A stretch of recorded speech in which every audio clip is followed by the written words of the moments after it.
Let me tell you why you're here. I've seen things. Oh my god. Whoa, yeah! You don't stop and look around once in a while, you could miss it. Guaranteed to jack you up. Yo, what is going on, my dudes? It's your host, LamarStaysWeird, coming to you once again with another podcast. Now, I know it's been a minute, but I've actually been very busy. That's why I've been having a bit of a tough time coming out with this episode, and thankfully I get to, record this now finally. But obviously, as you can see, if you are watching the video that's on Spotify, YouTube, and wherever else, yeah, we're in a brand new office space. So I had some moving around doing in my house, so I had to completely move my office. So now we're in a new room, temporary for now. It'll change again eventually. I don't know when, but yeah, getting everything moved around. I did the best that I could with it. I think it looks really good. I think I'm a lot closer to the camera now than previous, so I kind of really dig it, and I feel like you get to see everything else around me a little more. And for those that are just listening, yeah, I have a bunch of nerdy geeky shit around here, and yeah, that's just what it looks like. I mean, if you've already been listening to me for this long, you already know that I got a bunch of geeky shit else around here that you guys just aren't able to see. But yeah, I've been busy doing that, having a little mini vacation weekend, and I actually had some really cool stuff with that. I went to Spookalla over in Tampa. Now, that was a blast. This is my second time going to Spookalla, and I absolutely love it. If you guys are in Florida and haven't been to that convention, it is amazing. It is great for all things horror. They have a lot of panels. They have a lot of vendors. The vendors were pretty good this year. I know the first year that I went, the vendors were okay compared to Spooky Empire, which is the one I've been to more. But I'm pretty sure my girlfriend and we are pretty much set that Spookalla is like our favorite convention to go to, because it's just great for meet and greets, everything, the celebrities. It's so great. Everything's so open. It's so it's just very spacey. It's comfortable. It's not overcrowded. They have panels that are free panels that anybody can go to. You don't have to have a special ticket. You don't have to buy anything extra. It's just first come, first serve. Whoever can go and get seats. And even then, if all the seats fill, you can stand around, and there's still lunch tables behind the area. You're just a little further out, but you're able to be around, like, just watching and listening. We've listened to Cassandra Peterson's panel the first year that we went, and we got to see her from a distance, which was really cool, because she's still somebody I would love to meet. Elvira is huge, like a huge icon in the horror industry. And it'd be awesome to actually meet her. And it was just cool. We were waiting in line for a meet and greet, and we were just able to watch her, listen to her, like, for most of the time. It was great. That's how open it is.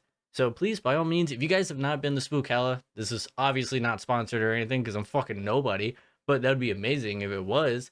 But yeah, go to fucking Spookalla, dude. It's so good. It's awesome to be there. And there will be like another picture that I put up here eventually. I got maybe 2 more now that I need to get. I got Where I Met Dead Meat, another huge horror YouTube channel that's on here. I'm pretty sure a lot of people know who Dead Meat is. If you don't know who they are, they do the kill counts for horror movies. They pretty much go through what the whole movie is about, and then just counting the kills, ranking the kills. It's pretty good shit. Awesome people. They've been phenomenal. They were incredible to meet. They were so nice. They're just really cool, and they're big inspirations for people who do stuff like what I do or anything. They're really good people, and the channel is great, and the content is great. So I've been following them for years. I highly recommend them if you haven't checked them out. And the next one we got to add, which is not horror related, but we met Anthony Starr and Jack Quaid this past weekend, my girlfriend and I. She's actually right there in this picture. Her name is Marie, and she's also in this picture where we met Robert Englund. But we went to go meet them. It was amazing. And hold on, I just want to specify, I'm just giving a bit of a life update as to what's going on, and then I'm going to get into the movie. You guys know by the title, maybe by the title, or at least thumbnail, what movie we're going to be talking about today. And I also did mention it last time in my previous podcast, if you did listen to that. So if you did, you already know. If you didn't, go listen to that, maybe come back and check this one out too. And leave a like, comment, anything. I really appreciate any and all love. But yes, back to the story. So we love the show The Boys. Everybody on it is great. The content itself, like the graphicness of it all is, it would just have you wow. Like surface level, just watching it like in one ear out the other. it is a show to watch. And I know there's been like controversies here or there, but I feel like for the people who are really fans of the show, it's not any bit confusing whatsoever as to what the show's been about and what's going on. There's just a lot of people that were kind of slow catching up to the point of what it's really about, who it's making fun of. And yeah, so I feel like that's all it is. So not much controversy. It's just a lot of people who didn't get the point are now finally getting it, and they're just not having a good time. But that's not my problem. I enjoy the show. Have I been one of the people that they've probably made fun of on the show? Probably. I probably fit in somewhere, but honestly, I'm laughing at everything, and I take no offense to that. I can't imagine watching something and then full on taking offense. I I feel like I haven't seen anything like that. I could be wrong, but I read nothing really sticks. But we got to meet them. Jack Quaid, in case you guys don't know, he was in Scream 5. Okay, he was one of the killers. He was pretty all right in that. I didn't like that movie. I'm not gonna lie, but I like those actors, which is honestly pretty funny because I just don't really care for that movie. I think it's one of my lowest ranked in the Scream franchise. But I love Jack Quaid. He's so cool. He's so real. He is just a bro. I fucks with him hardcore. And unfortunately, I didn't really get to speak to him because, and I will say this, I was super excited to meet Jack Quaid. He was the main reason I wanted to go. But we also love Anthony Starr as Homelander, and I'm not gonna lie, I'm not gonna pretend to be a fake fan or anything. I only know him from The Boys, and I love his character. So I was like, fuck yeah, we get to meet both of them. That's so cool. Yeah, let's just do that. We did that. It was great, and it was such it was pretty much emotional for me. I'm not gonna lie. I had to like hold in a bit of everything because when we got there, when we finally got to meet them, I was ready to see Jack. But the first person I saw was Anthony, so shook his hand and stuff, talked to him, shook Jack's hand, said hi, introduced ourselves, and immediately Anthony Starr just started talking to me, like just like full on giving me like full on eye contact, giving me all his attention, and he was touching my braids. He's like, "Oh, those are prayer beads." He's like, "That's cool," and I was like, "Yeah, yeah, thanks." Like I was still a bit starstruck before, really trying to figure out what's going on. But he was touching me. He's like, "Oh, do you know what they mean and stuff?" I was like, "Honestly, I do not know." And then he pulled out his. He had these beautiful white like beads. It was amazing. And he started to give me a bit of an explanation.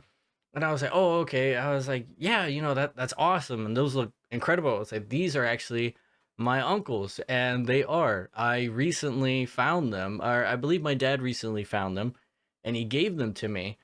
And my uncle, in case you guys haven't heard in previous episodes, I have talked about this, I believe specifically on the Talk to Me episode. We talked about it.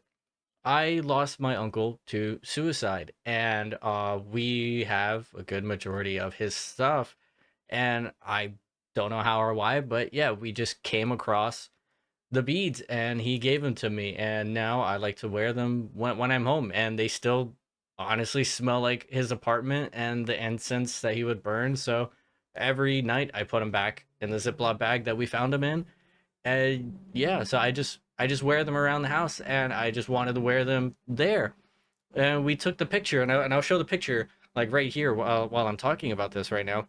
And it was great. And he was just saying how happy he was that I had them, that it was great that I found them, and just he was just such a sweetheart and super bonding by it. And I thought that was the end of the conversation. And then we took the picture, and then as we were walking away, he just like pulls me aside, like just full on like just like grabs me, not like shoves me or anything, but he grabs me, pulls me aside, and just starts talking to me and just saying, how proud he is that I have him, that your uncle must have been like a Buddhist, or I believe he said Buddhist or something like that, because I believe that's what these were, and I believe that's what he was as well. And he was just saying really nice, sweet things. And my girlfriend was more entranced in the conversation because of the moment we were sharing. I had no idea what was going on. So I feel like I also like stifled her encounter with talking with Jack Quaid because she was just focused on the amount of emotional like connection and the topic that we were talking about. It was honestly a lot, and it meant so much to me, and not the encounter I expected.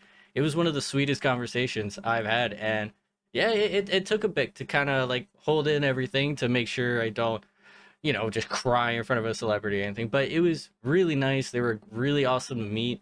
I saw Jack Quaid at 2 panels, the Scream panel and the Boys panel. Meeting these people, it kind of humanizes them, or just seeing them at panels, it makes them super real, dude. Like, I'm not kidding. It's fascinating because whether you want to admit it or not, everybody can say we kind of put celebrities a bit on pedestals. They almost seem like not real, but we know they are. But it's like you don't know they're real because you don't see them in person. And when you finally do, you're like, oh shit, like, fuck, you're real. I believe that's the whole sense of starstruck because we see these people in different ways and then we see them in person. It's like, oh, damn, that's insane. Another person we got to see was Kevin Durant he was in the most recent Planet of the Apes.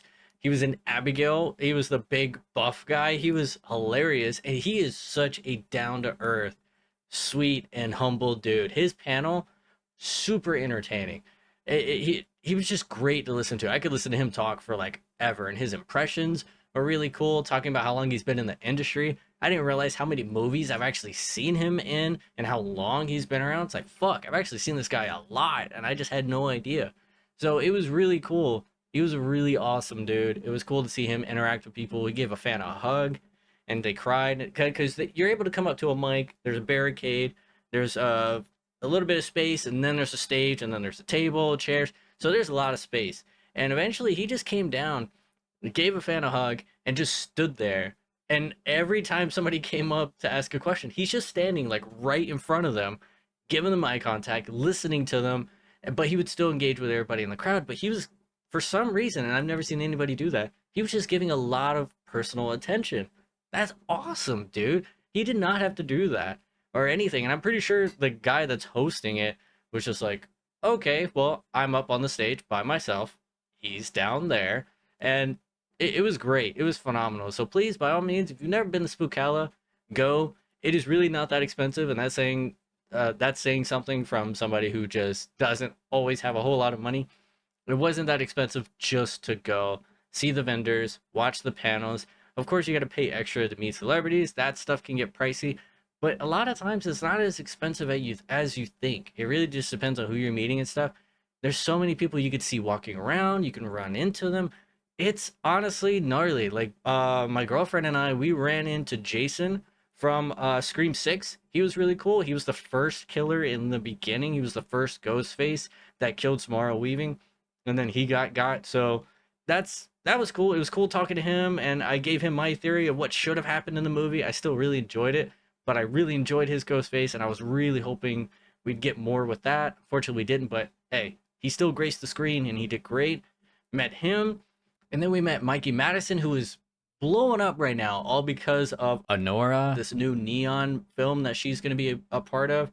And I think, and I'm just saying this, like, I know I haven't started talking about the movie yet, but it seems like this movie is getting pushed pretty hard.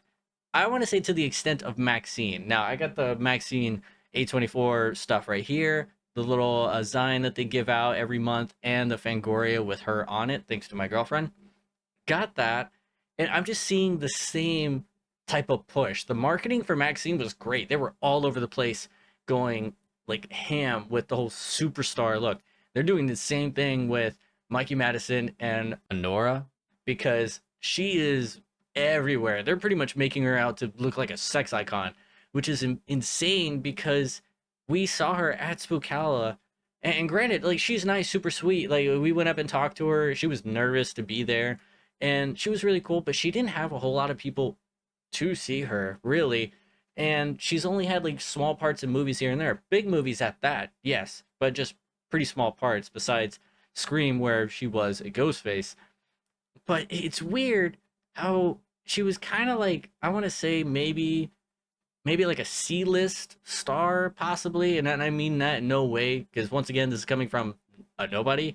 But I think she was there, and now they're pushing this movie, plastering her everywhere as if she's just like an A-lister. And I really hope this movie succeeds because she is talented in the stuff that we've seen. So I think this movie is going to be the tipping point to really get her up there. And I can't wait to see what happens after that. The movie looks like it's going to be a fun watch. Yeah, that's about it. But that's all the catching up of everything I wanted to talk about. Now for the real reason that you most likely clicked on the episode. Today we are going to be talking about Jeepers Creepers. I know this movie may rub somebody the wrong way, and also the fact of just talking about this movie, some people don't like to give this movie attention because of who it's associated with. I will go ahead and rip the band-aid off when it comes to that. And I'm sure a lot of you are probably going to know, in case anybody ever, you know, everybody knows when there's Jeepers Creepers, one of the very next topics is going to be the director and the writer, Victor Salva. And I want to make this clear. I have been a fan of this movie since I was a really, really young kid. And I was born in 96, okay? So I want to clarify that. All of this took place before that, before my consciousness fully developed and I got my third eye and everything. I had no idea what was going on. I can't even remember when I actually found out this happened. I want to say I found out this happened a few years ago because back in the day, I never really gave a shit about directors or anything like that. I just watched movies to watch movies. I didn't pay attention to behind the scenes people. So that's on me. But I do love this movie. I do love the second one as well. But this movie, I don't know. I just have like this attachment to it. Victor Silva is a chomo. And if you don't know what that means, well, I mean, you're going to kind of get the gist right now. But yes, he is a full-fledged chomo. He's still walking around to this day free. He was, I believe, he pleaded guilty in 1988 for having relations with a 12-year-old boy and recording it and God knows what else. Those are like the only details I really know. But he was only sentenced to 3 years and only served 15 months. And he had to be labeled as a sexual predator for the rest of his life. And that's exactly what he is. He is a huge piece of shit. And I will say that, and I know a lot of people will cut ties with this movie for that reason. And I get it, but that's the whole argument of separating art from the artist. It's going to be a little hard for me because I grew up for the longest time loving this movie. And I'm not a fan of his. Okay, there's not very many directors. Like he's nowhere like my Jordan Peele, where I'm actively looking for anything Jordan Peele is gonna do, or Quentin Tarantino, or I don't know who else. But he's not one of those people. So I've never followed him like that. I just like these two movies, and that's it. That's the furthest and only type of, I guess, I don't know, connection to him I have. I think it's okay if you like the movie, but I definitely think if it ever comes up, which a lot of times it does because it is very well known in the horror industry, now that I'm, fully aware, I see how big of a picture this is. Yes, he's a huge piece of shit, and denouncing something like that is a must. So, fuck that guy. Fuck anybody who may support him, which I highly doubt anybody does, because I don't know anybody who has anything good to say about him. But yeah, fuck Victor, okay? I just love this movie a lot, and I just wanted to talk about it because it's just one of those things. And I know this movie's not for everybody. I would say it's a really good, I would say, B movie, all right? Or a movie that you would see streaming like on like Sci-Fi back in the day when they used to do a whole bunch of horror movie marathons and shit like that. But this movie it still gets to me. I don't know. Like, even though horror movies don't really scare me nowadays, for some reason this movie still makes me a bit uncomfortable when I am watching it. The first, I would say, maybe 30 minutes of this movie, it is so good. It has a very strong first act, okay? And this movie isn't long. It's only an hour and 30 minutes. So you're very base early 2000s average runtime. And I say early 2000s, I didn't even say when this movie came out. This movie came out August 31st, 2001. This came out a month after my 5th birthday. So anytime I've seen it as I got older, I'm like, oh shit, this is creepy, dude. This is fucking scary, man. It gets your anxiety up, and I love it. Letterboxd, the average is a 3.1 rating, and on IMDb it's a 6.2, which I believe that's honestly pretty representative of how the conversations go when it comes to this movie. And I don't blame them. And I looked down Letterboxd for some reviews, and now I will say a lot of people did bring up the whole Victor thing. A lot of people review bombing the movie because of that. I get it. I completely understand, but it did make it hard to find some like genuine critiques with the movie other than just, oh, fuck Victor. This review right here, it did give it a 5 stars, and they did in fact bring up what happened with Victor as well. So here's the first review I got that had over 700 likes. Yeah, 728 likes. And it says, "It has been brought to my attention that the director of this film committed a vile act, sexually assaulted a minor in the past. I feel that is an important detail to know before making any decision to view this film. Why this film has ever been allowed to grace the silver screen in the first place is beyond my comprehension. I guess it's all about the Benjamin, sadly.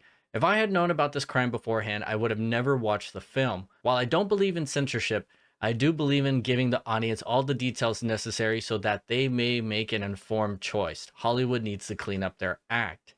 Now, that is the opening to their review. I completely get that. Some people may not want to support that. Some people may have emotional ties. And it's like, you know what? I can't support anything anyone does who does that stuff. Completely understandable. Okay. All fine and good. Everybody has their own choices to make. That's fine. No judgment here. I'm not going to hate on anybody for anything. If you want to watch the movie, you want to watch the movie. If not, that's perfectly okay. I completely get it. But they did go on to say, "My eyes were as big as dinner plates as I watched this film. One of the most original concepts I've seen in ages. The creature is the stuff of nightmares. The mounting tension had me gnawing at my fingernails at a rapid pace, and when I ran out of nails, I knew I was in serious trouble. Justin Long was the embodiment of sheer terror. His expressions of pure horror heightened my perception of fear to the point of being overwhelmed by them. I was stuck in terrorized out of my ever-living mind mode. It was a fun romp in horror movie heaven." That is true, man. This movie gave me my introduction to Justin Long, and I love Justin Long.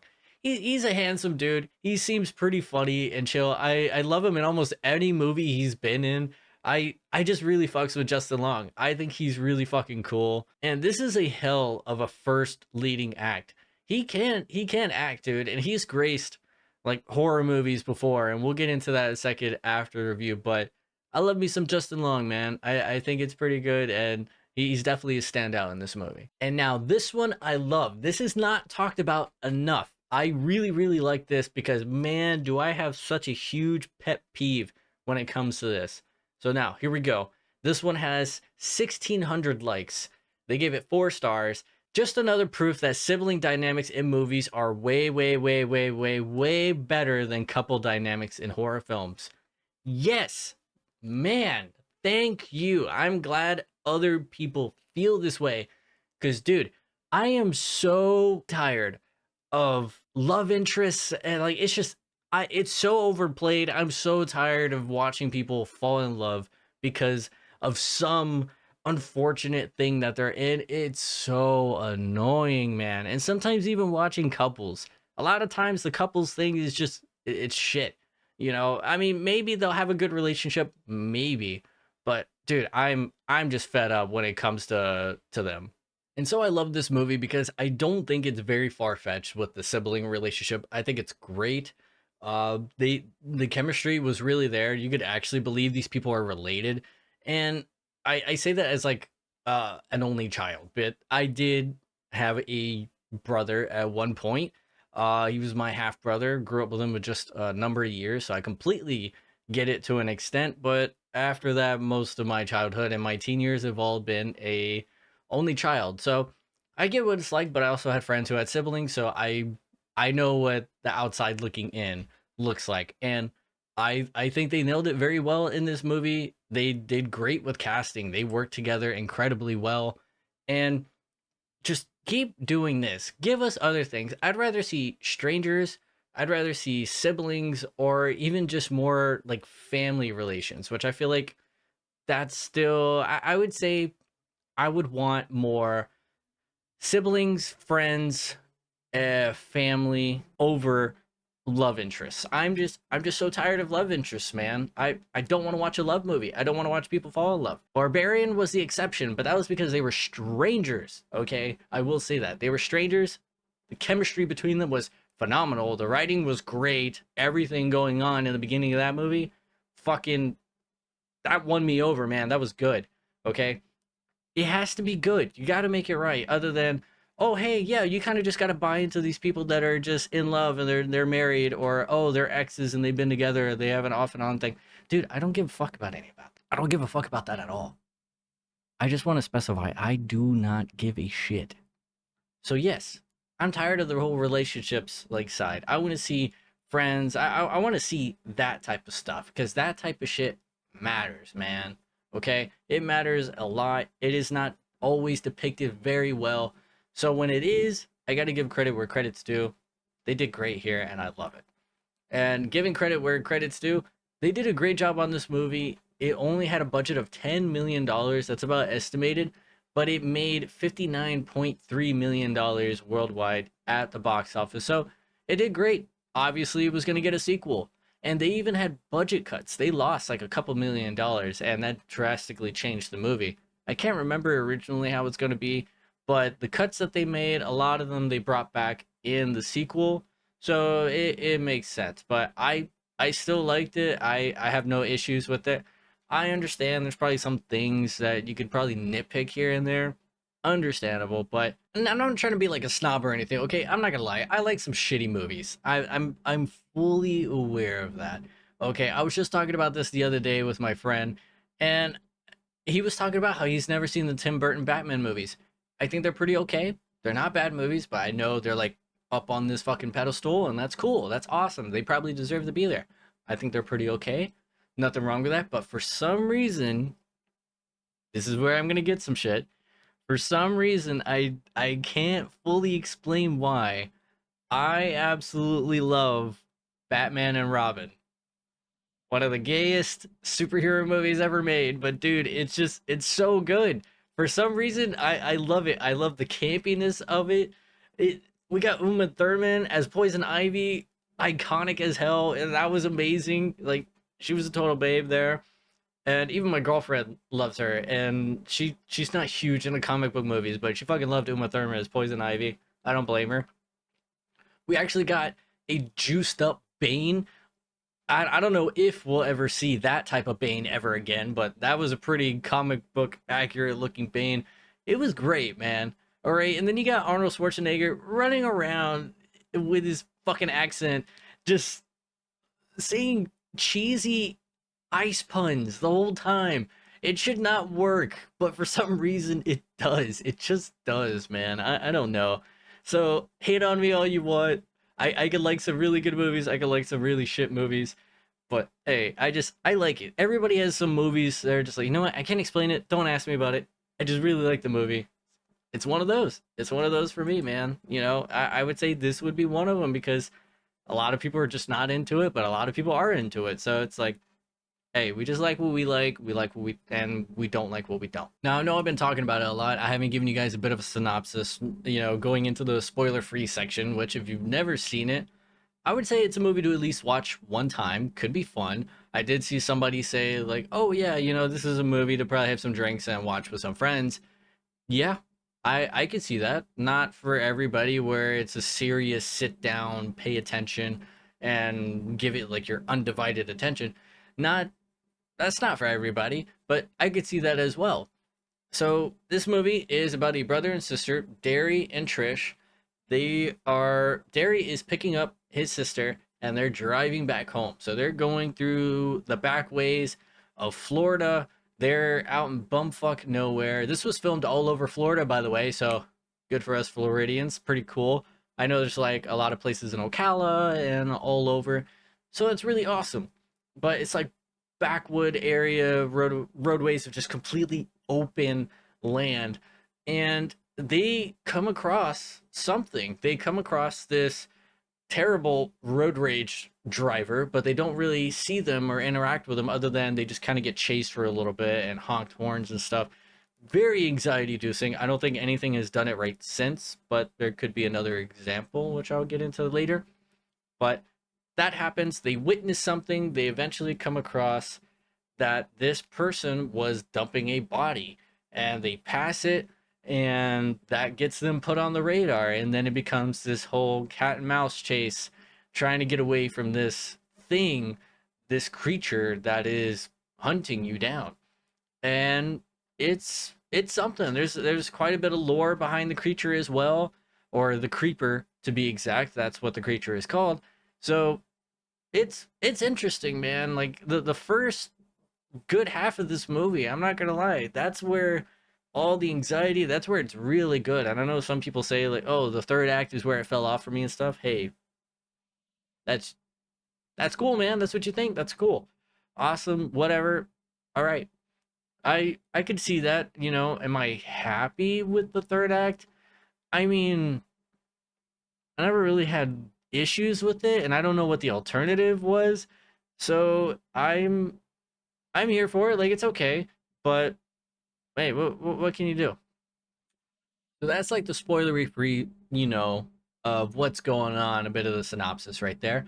But now, before I get into all the stuff that kind of goes on, I want to get into the cast, which there's not very many I'm going to talk about. I'm just going to list like the big three because, you know, this was like a more small budget film, but there were people in there. So a lot of them I'm not super familiar with, but three main people right here. So we got Derry, who is our main protagonist. Like, but I mean, they split the difference very well. So Derry and Trish are our protagonists. I say very equal when it comes to them. Derry is played by Justin Long, which I did cover earlier. He was also in Sam Raimi's Drag Me to Hell. Pretty great as well. Barbarian, which I mentioned earlier. Tusk by Kevin Smith. And It's a Wonderful Knife. I believe that came out in 2023. That was actually a fun watch. I'm not going to lie. He played like some governor or something. And that was something. But he's been in horror, you know, quite a bit here and there. I guess you could say, and I think people would qualify him now as a horror daddy. And he was a good-looking dude, you know. He still is, and it's weird. He is a twin brother. If a lot of people don't know that, so yeah, that's cool. He's been in a number of comedy movies that I absolutely love as well. Zach and Miri Make a Porno. He was a breakout in that, which if you've seen it, you know exactly what the fuck I'm talking about. If you guys know the story of Brandon St. Randy, you know exactly what I'm talking about. I fucking love Brandon St. Randy, okay? Amazing. It was such a great scene, all of that. And I think that was a Seth Rogen film, if I'm not wrong. So there is that. He was in Waiting with Ryan Reynolds, Anna Faris. Uh, so many people, dude. If you've never seen Waiting, I think that's definitely a movie I'm going to cover. I'm not going to cover too many comedy movies, but that one 100% I think is one of the most realist depictions of what it's like working in the food industry, and just kind of like, I don't know, just people on the low end just trying to get by in life, dealing with the bullshit of working a shitty job that you don't really care about, but you got cool friends, and then you have shitty coworkers, shitty bosses, and then you have your own like crises that's going on in your head, and you still got responsibilities and other shit to do when you have no idea what you're trying to do. That's what that movie is. I absolutely love it. I think it's a great embodiment of that, and I think it definitely deserves more attention. So that is a movie I'm gonna come across one day. And then we have Trish, who is played by Gina Phillips. Now, she's been in a number of horror movies. I don't think anything super big, so I think it's just like a lot of B horror movies. But she is in this one, and I think she made a comeback in Jeepers Creepers 3. But I'm not gonna lie, I will not watch Jeepers Creepers 3 or Reborn. One, because they both look like complete ass. They the graphics look terrible. Not watching those, and it's just, I don't know if Victor's still making money off of those, and I'm not going to give those attention. But then we have the Creeper, Jonathan. Now, he is mainly known for the Jeepers Creepers franchise. That's who he is. Good looking dude, did incredible with everything. Like, major props to this guy, and especially filming in that suit in the Florida heat during summer. That I can't even stand just being out here like in shirt and shorts. So I mean, dude, that guy was risking it for the biscuit all the way, and I give him major props. He did great. All right, so I want to talk about the beginning of this movie, of what goes wrong, and how it is inspired by true events, which is baffling to think about. Okay, so this is something pretty close to what people got to experience. Now, the beginning of the movie, like I said earlier, brother and sister taking back roads, go back home. I believe he picked her up from college. And so they're riding around and they eventually come across this truck and he's just being a dick on the road. So he's just driving super fast behind them. The anxiety of just the shot. You see both of them through the windshield. They're sitting there talking, just bickering back and forth about stuff, talking about their parents, talking about, whatever, just sibling stuff. Pretty great. And you just see this rusty big like truck in the very back just coming, dude. All one shot. You just see this car just speeding up right in between them, out of focus, just way in the distance. And it's just riding their ass with the scariest horn I've ever heard on a car. And that's all he's doing. He's just driving recklessly, swerving in and out behind them. And then they're freaking out. They're trying to speed and just tell the dude go around and stuff. But it's just this weird, like just going back and forth. And eventually does pass them and just completely goes off. And they think they're fine. And then they haven't seen the car for a while. Like, okay, that was fucking creepy. Like, what the hell is that about? Completely over it. Now, later, they're about to be passing this church and they see the truck is parked outside and there's this huge pipe sticking out of the ground. And then you see this man. Right now, you can't fully tell it's a creature. You haven't really seen it up close, but something's off clearly because it's still from a distance in a very well kept shot because it's definitely from the POV of the car, super zoomed in to where you can see this and just they nailed it perfectly. The cinematographer was doing great when it comes to tracking while in a moving car. So this creature you see grab a body that's wrapped up in sheets from the back of the van or truck, whatever, and just throws it down the pipe. While that's happening, they're watching this as they're passing, and the creature just turns and looks and just watches them drive away. And they're both contemplating, like, we just saw what the fuck we think we saw, right? And it's like, yeah, no, we're just going to keep going. Then they have another encounter with the truck because it leaves and completely speeds up and catches up to them again.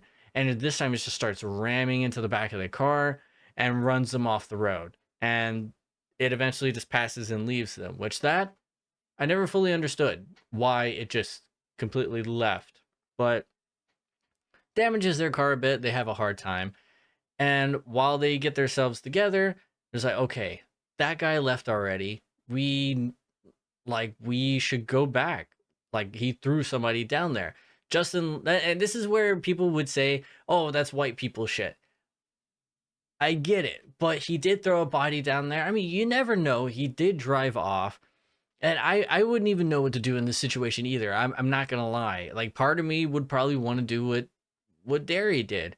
But I also get Trish, who is protesting against going back to check and see if anybody was okay, if anybody needed help.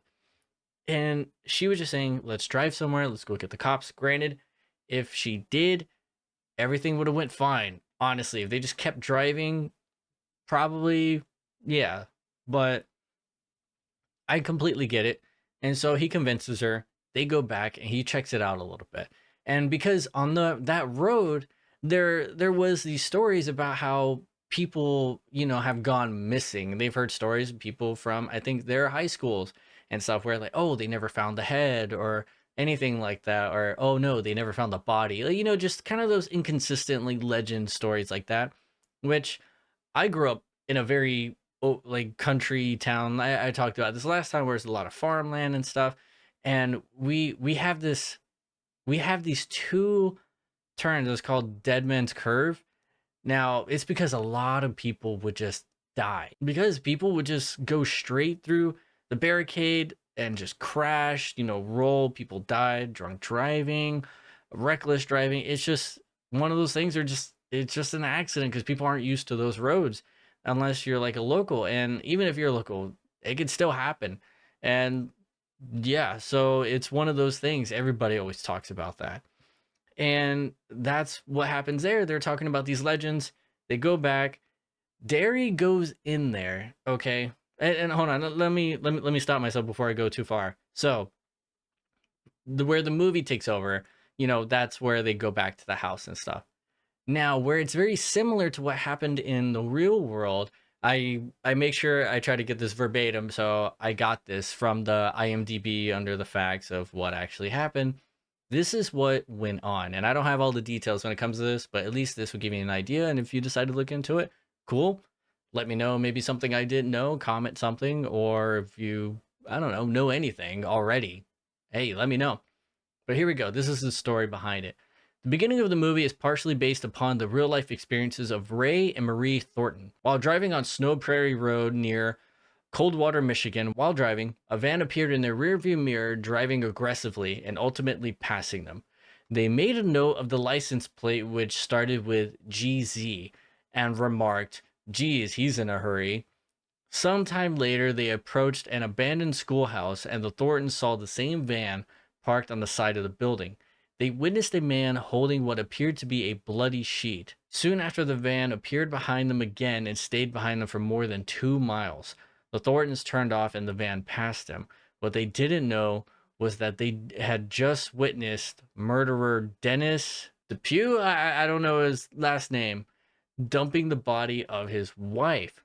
So there actually was a good amount of truth to that whole section right there. And the section with the GZ, the tag, this was something Derry and Trish were doing right before as they're driving around. They're trying to make light and just entertain themselves on the drive.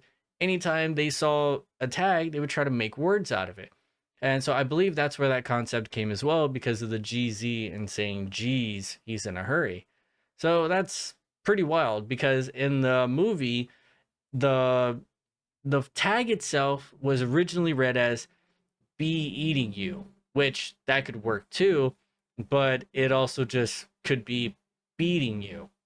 So yeah, there's that. So the creeper has a sense of humor. But now back to what happens in the movie. So whenever Derry goes to investigate, he decides he wants to go down the pipe, and Trish wants to leave, but she decides to hold his legs while he's trying to peek down there. He eventually hears something, and then it turns out there's rats in the pipe. It scares him. He's freaking out. Trish, she loses her grip on him, and he just falls in there. And whenever he is in there, he kind of gets cut up a little bit and tears his clothes, but he does snoop around, and he eventually comes across a body, the one that he heard. And then he sees that this dude has already been like gutted and stitched back together, completely pale blue, dying of his wounds. And the guy's trying to warn him, but is not really able to speak. So he looks around, and this is when he sees this very fucked up imagery. And I'm not gonna lie, the graphics don't look too good because it is 2001, but still pretty gnarly concept. You just see all these fucking bodies just stitched, like hung to the wall, like just they're just stuck to the wall. And there's even like a couple that's holding hands, which is in reference to the couple they were talking about earlier. And the chick's head is like stitched on her neck. So yeah, they found the body or whatever. So part of that legend is true. And he was able to identify it because they were wearing a class ring, but it's just a bunch of naked bodies just all over. He says it's like a fucked up version of the Sistine Chapel. So yeah, that's pretty much what you could think of. You just see all these bodies and they look waxy, like he's somehow keeping their bodies in this perfect condition. But obviously, to the people that are watching the movie, they're very much just wax figures. But I mean, suspend your disbelief a little bit. It was 2001. And eventually he leaves, and Justin Long does an amazing performance of really showing how terrified he is through everything.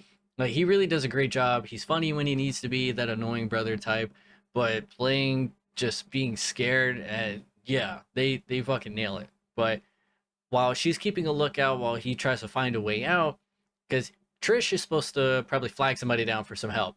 And in the distance, you just see a car coming. And of course, it's supposed to make you think, oh, the van's coming back. And then it turns out it's not actually the van. But Derry finds a way out. So they're able to leave. And they do pass the van again. And it's pretty gnarly. So they make it to like a diner. That's when they try to tell people, yo, we need help. They're trying to call for help and stuff.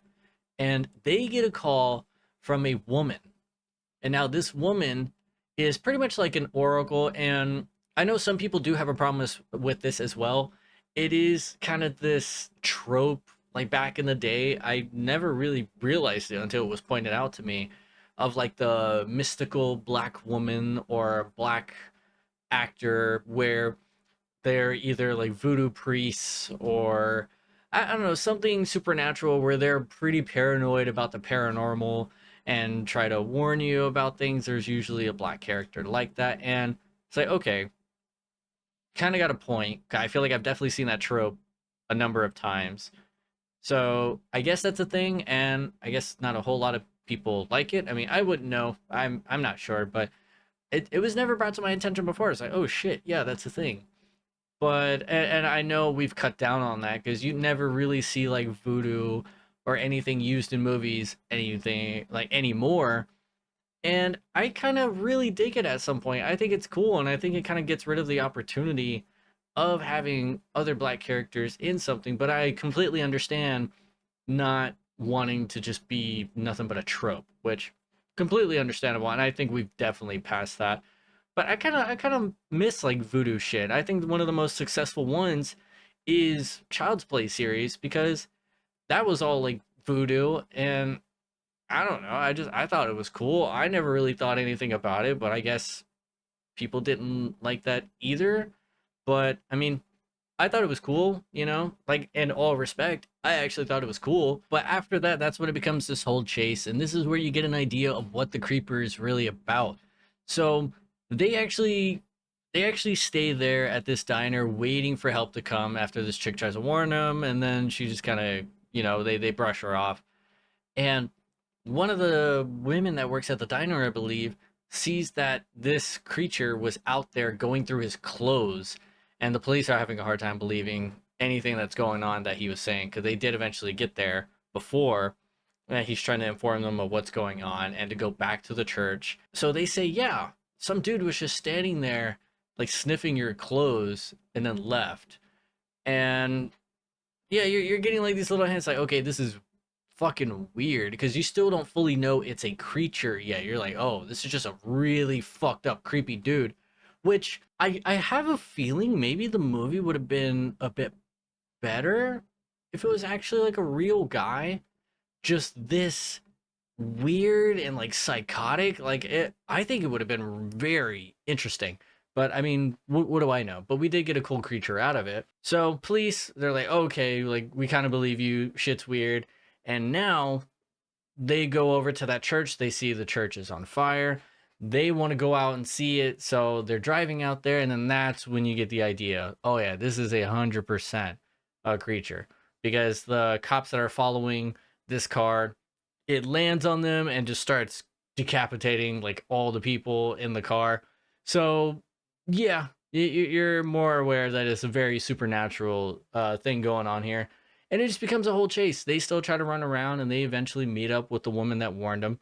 And then she kind of gives the lore dump of what's going on, that it is a creature that hunts every 23 years for 23 days.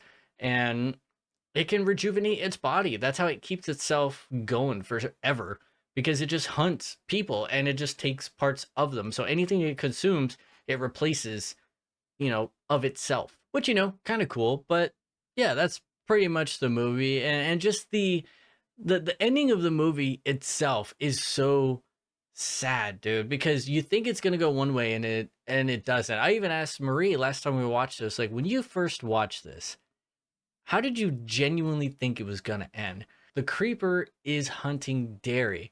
It has the scent of dairy because he was in its lair and he also left his clothes.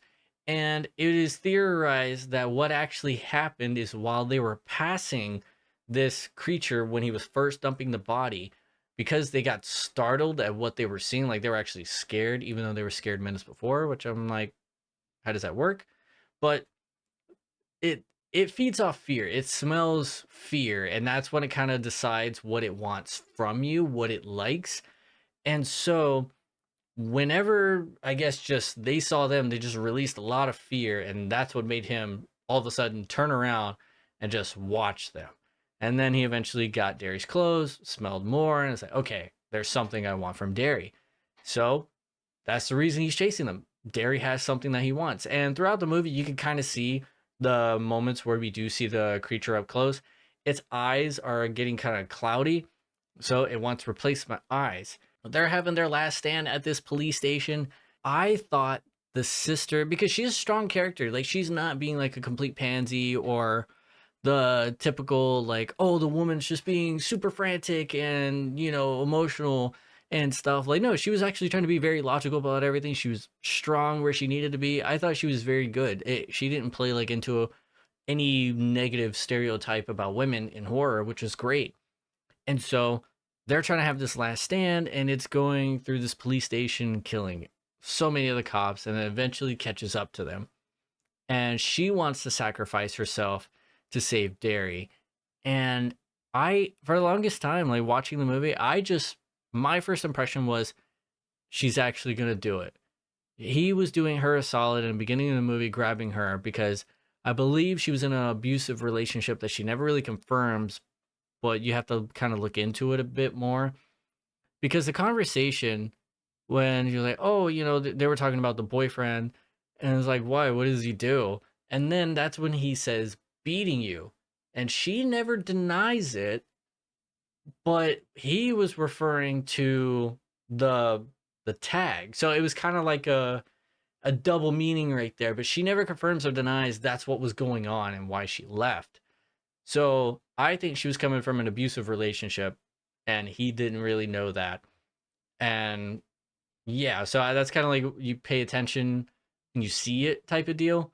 So he was doing her a solid, and I guess now she can just return the favor, like life-saving kind of deal. And unfortunately, the creeper just said no and took Derry. And it's such a sad moment, dude, especially at the end, because, the creature flies off with Derry just in the night. And at the end of the movie, he's in a new lair. So he has a lot of lairs throughout Florida, supposedly. And what's going on is you hear Derry just like screaming. And dude, it's so nerve wracking. Like, it's just heartbreaking. Like, you hear Justin Long's like screams like echo throughout this abandoned place. It looks like some sort of like industrial place.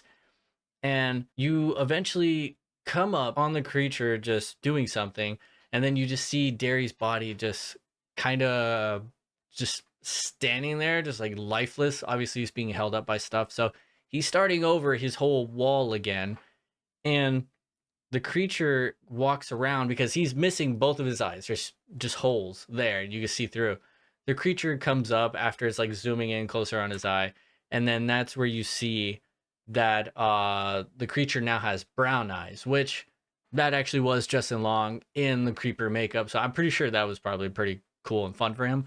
But yeah, that's how it ends. So it's a sad ending. Yeah, the bad guy actually won. Trish loses a brother, and Justin Long loses his eyes. And it sucks, man. It's just damn. But like I said, the first bit of this movie is really fucking good, and I know the second half may make or break for some people. I don't know if that's for everyone or anything, but I I love it. I think it's great. I like it through and through, but I know it's not going to be for everyone. But if you haven't watched it, check it out. It sticks with me, man. Like, I don't know. The only other movie I could think of when it comes to that type of anxiety of what's going on, and I definitely think this movie can be remade in a very good way, like a positive remake, maybe changing some things, like modernized. I think this could be very well done, especially with all the technology and shit we got going on, like with catfishing and stuff like that. I firmly believe the movie Joyride can be remade. That movie came out in 2001. It has Steve Zahn and Paul Walker. That movie, dude, and that one has so much anxiety. It's all about these two guys. They got like a new radio because, I mean, it's like early 2000s. They got a brand new radio and they're fucking around with truckers while they're on this road trip. And they actually get somebody killed by playing a prank because they pretend to be a girl, and they're on the radio telling this trucker like, oh, meet me in this hotel room. And then when the trucker gets there, they're next door. They're able to hear like some shit just went down next door. Like, they heard rumbling, they heard like some like muffled screaming and stuff. And Trucker's not taking that lightly. Eventually, he does, try to hunt them down. It's just him in this huge semi.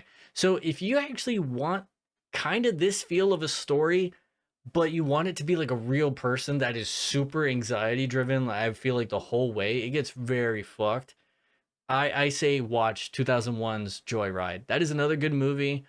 I don't know if it warrants its whole episode, but definitely check that out. That is along the ride. And that's another movie with, sibling dynamics, because Paul Walker and Steve Zahn, they're playing brothers. And in case you want more movies like that, I did compile a little list, everything I could think of off the top of my head that did have, either sibling dynamics or just friend dynamics in movies, because not everybody likes the love dynamics. That's just me. But here's the small list I written. We got Jennifer's Body, Ginger Snaps, Shaun of the Dead, Evil Dead 2013, Nope, The Witch, The Babadook, The Shining, Summer of '84, and Carrie. Those are like the main movies I could really think of that have friend dynamics or sibling dynamics.